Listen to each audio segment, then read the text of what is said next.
నమస్తే. నేను మీ కుప్ప పద్మిని. ఇన్నాళ్ళు మీ సపోర్ట్‌ని నాకు అందిస్తూ, మీ ప్రేమని నాకు అందిస్తున్న ప్రతి ఒక్కరికి కృతజ్ఞతలు. ఇప్పుడు చూడబోతున్న ఈ వీడియో కూడా ఖచ్చితంగా మీకు ఉపయోగపడుతుంది. లైక్, షేర్ అండ్ సబ్స్క్రైబ్ చేసి మీ ఇష్టాన్ని అలాగే మీ సపోర్ట్‌ని నాకు అందించండి. అలాగే ఈ వీడియో పట్ల మీ అభిప్రాయాన్ని కామెంట్ సెక్షన్‌లో కామెంట్ చేసి నాకు తెలియజేయండి. నమస్తే.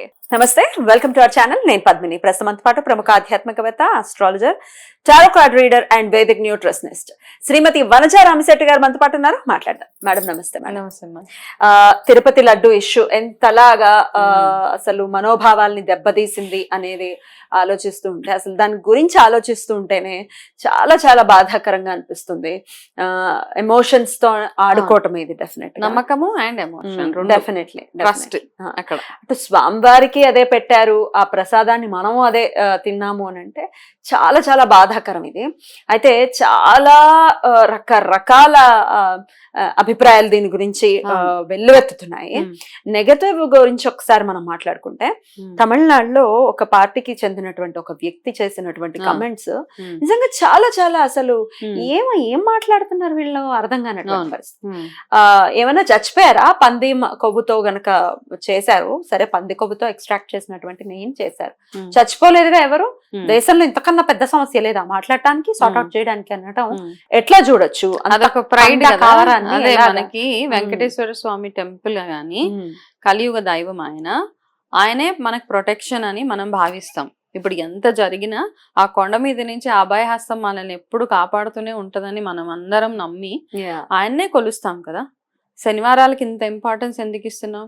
శనివారాలు చాలా మంది వంటి పొద్దు చాలా ప్లేసెస్ లో చూస్తే శనివారం ఒక పూటే భోజనం చేస్తారు, నాన్ వెజ్ కూడా తినరు. నాన్ వెజ్ తినరు, సండే తినకూడదు, కానీ శనివారం ఆయన కోసం ఇన్ని చేసేసి ఆ తిరుపతి వెళ్ళి వస్తేనే అంత మహద్భాగ్యం. ఒక్కసారి వెళ్ళి ఆయన దర్శనం చేసుకుంటేనే చాలు. అక్కడికి వెళ్ళినప్పుడు కూడా మనకు 1 సెకండ్ 2 సెకండ్ కంటే దర్శనం అవ్వదు. ఆ దర్శనం కోసం అంత తహతహలు ఆడిపోయి అంత వెయిట్ చేసి కొన్ని సంవత్సరాలు వెయిట్ చేస్తారు చాలా మంది. 20 సంవత్సరాల నుంచి అనుకుని వెళ్ళలేని వాళ్ళు ఉన్నారు. ఇవన్నిటికంటే అక్కడికి వెళ్ళినా వెళ్ళలేకపోయినా అక్కడి నుంచి ఏ చిన్న ప్రసాదం చేతికి వచ్చినా, ఇంత కొంచెం తిరుపతి లడ్డు వచ్చినా అది మహాప్రసాదం మాకు. అంటే ఆయన వచ్చినట్టే, ఇంకా ఆయన అనుగ్రహం వచ్చేసింది మనకి. ఇంకా అది శనివారం రోజు, అది ఏకాదశి రోజు ప్రసాదం వస్తే అబ్బా ఆయన అనుగ్రహం మాకు ఉంది అని. అండ్ ఆ లడ్డు తోటి ఒక ఎమోషన్, ఒక బాండేజ్ ఉంది. మామూలుగా కూడా ఇప్పుడు ఎవరైతే ఈ కామెంట్ చేశారో చనిపోక్కర్లేదు, ఒక నమ్మకం ఉంటది కదా. ఇప్పుడు మనకి తల్లి దగ్గర ఎటువంటి నమ్మకం ఉంటుందో పిల్లలకి, మా అమ్మ ఏది ఇచ్చినా నేను సేఫ్ అన్నా సేఫ్ ఇది ఉంటది కదా, సేమ్ థింగ్ అదే కదా. అక్కడ కూడా అదే నమ్మకం. ఇక్కడే కాదు, మనం ఏ గుడికి వెళ్ళినా గుడిలో ప్రసాదాన్ని ఎప్పుడైనా మనం టెస్ట్ చేస్తామా? లేదు. ఎప్పుడు లేదు. తీర్థం ఇస్తే తీర్థం తాగుతాం.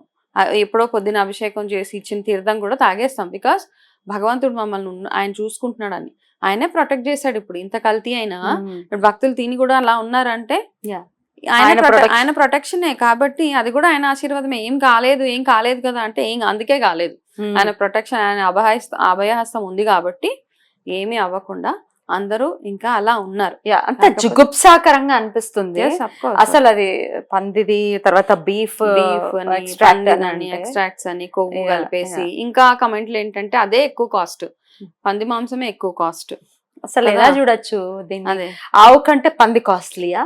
అదే కదా. అసలు ఇది ఏం బుర్ర, ఇది అర్థం కాదు. మేము హిందూ ధర్మంలో మనం ప్రతి దాన్ని భగవంతుడితోటే పోలుస్తాం, ఏదైనా గానీ కదా. ఆవుని గాని పందిని వరాహంగా పోలుస్తాము. అందుకనే అవి అలాంటి పంది కొవ్వులు అవన్నీ ఎవరు కలుపుతారు కదా. మీకు అలా అనిపిస్తూ ఉంటుంది చాలా మందికి, ఏం చనిపోలేదు కదా. పెద్ద ఇష్యూస్ ఆఫ్ కోర్స్ ఉన్నాయి, కానీ ఇప్పుడున్న పరిస్థితికి ఇదే పెద్ద ఇష్యూ. డెఫినెట్లీ. ఎందుకు దీని గురించి మాట్లాడకూడదు? ఇంకేం పెద్ద ఇష్యూ ఏది మాట్లాడితే? ఇక్కడ మన డాక్టర్ గురించి మాట్లాడాము, ఇంకెంతకన్నా పెద్ద ఇష్యూ లేదా? దేని గురించి మాట్లాడినా ఇది ఒక పెద్ద స్టైల్ వీళ్ళకి. ఇది మాట్లాడద్దు, అది మాట్లాడద్దు అంటే ఇది జస్ట్ ప్రసాదం అది కాదు. అక్కడ ఏంటంటే ఒక ట్రస్ట్, ఒక ఎమోషన్, ఇవన్నిటికంటే ఇంపార్టెంట్ గా మనలో అంటే ఇక్కడ అయ్యే కల్తీ వ్యాపారాలు ఏవైతే ఉన్నాయో ఇవన్నిటిని బయటకు తీసుకోవాలి. అంటే ఇప్పుడు చూడు, భగవంతుడికి చేసే ఆ లడ్డూలో ఇంత కల్తీ ఇవన్నీ చేశారు నెయ్యి. మామూలుగా ఆలోచిద్దాం, రెగ్యులర్ గా మనం వాడే ఫుడ్ ఏదైతే ఉందో, మనం కొనుక్కునే గ్రాసరీస్ ఏవైతే ఉన్నాయో అందులో ఇంకెంత కల్తీ జరుగుతుందో అది మీకు హోంవర్క్ బేసికలీ. ఇప్పుడు ఎవరైతే ఈ డైలాగ్ అన్నారో ఇంకా పెద్దది ఉంది. ఇంకా పెద్దది ఏంటంటే ఇప్పుడు మిగతా ఫుడ్ ఐటమ్స్ లో ఏవేవి కల్తీలు జరుగుతున్నాయో, మేము రెగ్యులర్ గా కొనే ఫుడ్ ఐటమ్స్ లో కానీ గ్రాసరీస్ లో కానీ ఏమేమి కల్తీలు జరుగుతున్నాయో please go and find it out. మీరు చేయండి పోనీ ఆ పని చేయండి ఫస్ట్ కదా. పిల్లలకి పెడుతున్నాము, ప్లాస్టిక్ యూజ్ చేస్తున్నాము, ప్లాస్టిక్ బ్యాన్ చేయలేకపోయారు, ఏది చేయలేకపోయారు, అలాంటి పనులు చేయండి. ఇలాంటి కామెంట్స్ కంటే కూడా వెళ్ళి ప్లాస్టిక్ బ్యాన్ చేసే ప్రోగ్రామ్స్ కానివ్వండి. వినాయక చవితి వచ్చినప్పుడు మన మట్టి వినాయకులు వాడమని చెప్తున్నా, ఎవరైనా వాడుతున్నారా? ఇవన్నీ ప్రాబ్లమ్సే కదా, ఇవన్నీ ప్రాబ్లమ్స్ టు ద కంట్రీ. ఇవన్నీ ఫస్ట్ వెళ్ళి అడ్రస్ చేయండి. Let us deal with this issue. మాకు ఎందుకంటే తిరుపతి అంటే మాకు సెంటిమెంట్, ఆ ప్రసాదం అంటే sentiment. So allow us to deal the way we want to deal it. Definitely కదా, దాని మీద అనవసరంగా పిచ్చి కామెంట్లు, డైవర్షన్ కామెంట్స్ అవేం చేయక్కర్లేదు ఎవరు. That's my opinion. యా, ఇక టీడీపీ గవర్నమెంట్ కావాలనే ఈ ఇష్యూని చాలా గట్టిగా రేజ్ చేసిందని ఇట్లా మాట్లాడే వాళ్ళు కూడా ఉన్నారు. ఏదైతే వరద ఏదైతే వచ్చిందో దాన్ని డీవియేట్ చేయడం కోసం ఒక కొత్త అంశాన్ని లేవనెత్తింది గవర్నమెంట్ అని. ఎవరి చేతిలో ఉంది సైక్లోన్, నేచురల్ కెలామిటీ ఎవరి అదే చేతిలో లేదు. అదే అసలు దాన్ని ఆ అంశాన్ని మర్చిపోవాలి జనాలు అని చెప్పి ఈ అంశాన్ని లేవనెత్తారు. మర్చిపోవడానికి ఏముంది, అక్కడ వాళ్ళు చేసేది ఎంత వాళ్ళు చేశారు ఆల్రెడీ, అంతా చేశారు. అంతా చేసేసిన తర్వాత ఇది something which has to be highlighted అందరికి. కాబట్టి వరదకి డైవర్షన్స్ ఏం అక్కర్లేదు అని ఎవరు ఆలోచించి, ఎవరికి తెలుసు వరద వస్తుందని తెలుసా?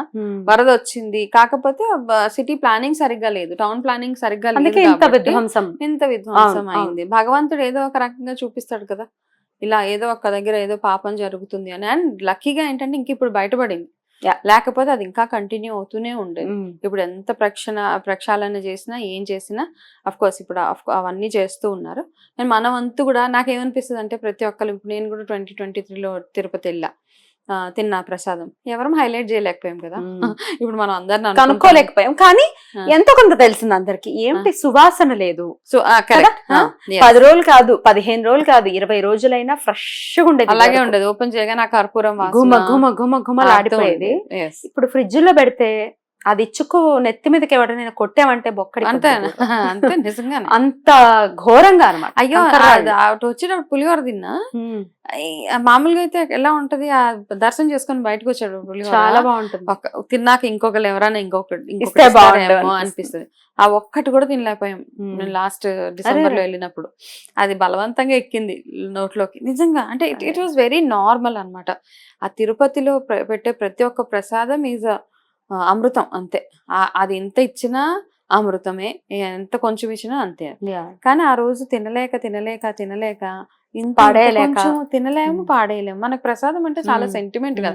ఆ గుడే కాదు, ప్రతి గుడి. అవునండి. దేర్ఫోర్ కొంచెం ట్రాన్స్పరెన్సీ ఉండాలి అన్ని టెంపుల్స్ కి, భక్తులకి ఏం జరుగుతుంది అక్కడ అని.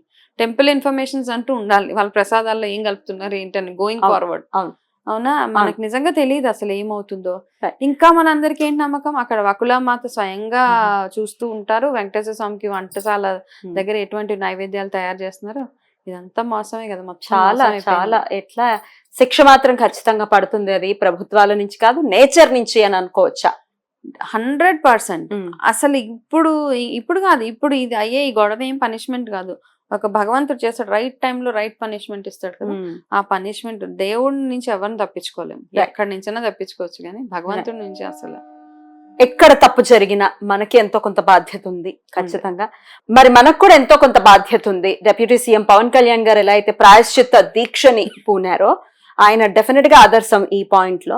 మరి మనం కూడా ఎంతో కొంత క్షమార్పణ చెప్పాలి కదా. ఎందుకంటే ప్రసాదాలు వచ్చినప్పుడు తిన్నాము, నేను కూడా తిని బాలేదు అన్నదాన్ని బాలేదేమోలే అన్న అంతటి నేనే ఊరుకున్నాను. కానీ నాకు చాలా ఆప్షన్స్ ఉన్నాయి, సోషల్ మీడియా ఉంది, చెప్పొచ్చు తిరుపతి ప్రసాదం బాలేదని. ఎందుకు నువ్వు చెప్పలేదు? మేబీ అసలు స్ట్రైక్ కూడా స్ట్రైక్ అవ్వాలి, ఎందుకంటే దాని మీద ఉన్నటువంటి గౌరవం అది. తిరుపతి ప్రసాదం మీద మనం కామెంట్ పే చేయలేము. ఒకటి మేబీ నేను వెళ్ళి తిన్న రోజు బాగాలేదేమో, బికాస్ మనం ఒకటే రోజు ఉంటాం అక్కడ కదా. దగ్గరగా ఉండే వాళ్ళకి తెలుస్తుంది, మనం ఒక రోజు ఉంటాం, ఏమో ఈ రోజు బాగాలేదేమో అన్న ఒక థాట్ తప్పిస్తే. సో అందరూ ఏదో ఒక రకంగా చిన్నగా ఆ తప్పులు పార్టిసిపేట్ అంటే ఉన్నాం, భాగస్తులమే అనుకోవచ్చు. నేను చెప్పేది ఒకటే ఏంటంటే, అందరూ పెద్ద పెద్ద ఏదన్నా చేయనివ్వండి, హోమాలు ఎన్ని చేసినా దీక్షలు చేసినా, మనం అందరం సింపుల్ గా చేసుకునేది ఏకాదశి రోజు గోవిందనామాలు ఎంత వీలైతే అంత రాసుకొని మీ ఇష్టం, మీకు ఎంత ఓపిక ఉంటే 108 రాస్తారా, 1116 రాస్తారా, రాయడం ఒకటి. గట్టిగా ఇంట్లో ఉన్న వాళ్ళందరూ ఆ వెంకటేశ్వర స్వామిని తలుచుకొని ముద్ద కర్పూరాన్ని ఆయన పేరు మీద వెలిగించి ఇంటి బయట మన అక్కడ తులసి దగ్గర, అంత ఇండిసిప్లిన్ అంటే టైం ఏం లేదు అసలు అక్కడ. అంటే మామూలుగా మనకు తెలుసు ఒక 4 గంటలు పడుతుంది దర్శనానికి, ఇందులో ఇక్కడ కూర్చోవాలి. ఇప్పుడు ఏం లేదు, అబ్బా ఫ్లైట్లు మిస్ అయిపోయి గొడవ అసలు ఒక రకంగా లేదు అసలు. మొత్తం ఇవన్నీ కూడా సెట్ రైట్ అవ్వాలి Yes. అని మనస్ఫూర్తిగా కోరుకుంటుంది. మళ్ళీ మళ్ళీ ఎప్పుడు వినకూడదు, చూడకూడదు, ఇలాంటివి ఎప్పుడు ఇంకా జన్మలో జన్మలో జరగకూడదు అని మనస్ఫూర్తిగా కోరుకుంటూ థ్యాంక్ యూ మేడం. నమస్తే.